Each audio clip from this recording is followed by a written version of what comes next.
जिस तरीके से हमने बेंगलुरु में देखा अमर आज लगातार बारिश होते हुए, इससे एक और सवाल खड़ा होता है कि साउथ में मैचेस रखने का इस सीज़न में, जबकि अब मॉनसून ने अप्रोच किया है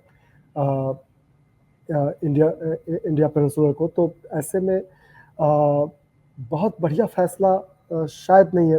मानसून की एंट्री नहीं हुई, प्री मानसून रेन है बेसिकली, तो ये बहुत अच्छा फैसला नहीं है। आरसीबी का एक मैच और है वहाँ सनराइजर्स हैदराबाद के अगेंस्ट, जो उनके लिए बहुत अच्छी खबर तो नहीं है।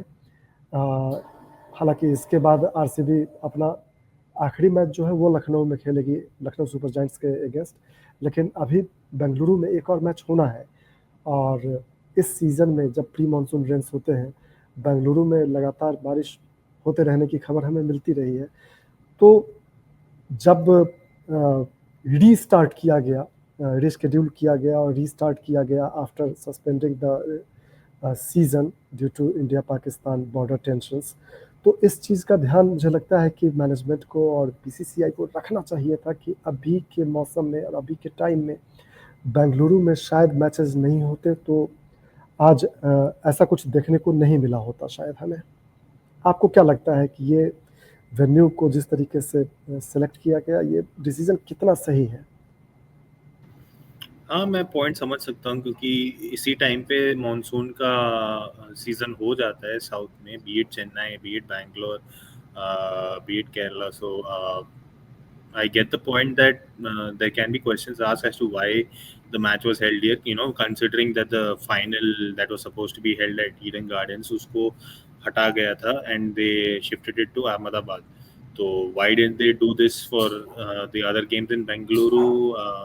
That is also a question to be asked. Maybe there's a bit of stakeholders or something involved in the decision. I'm not sure, but I don't have any official info regarding this. But we can always speculate, and yeah, it is a question to be asked. That's for sure. Considering that certain games, despite having monsoons, are being given, but certain venues are being elsewhere as well. So why isn't it the same treatment for one and the other? So yeah, that's definitely a good question to ask. So let's see if there is something. Maybe there could be changes again. In terms of the schedule to ensure that we have games. Already the season has been extended, because of this delay. So maybe there might be pressure to complete the season as well as quick as possible and ensure that there is games, more importantly. So maybe there could be another decision coming soon. No, I mean, nothing official, but just speculating.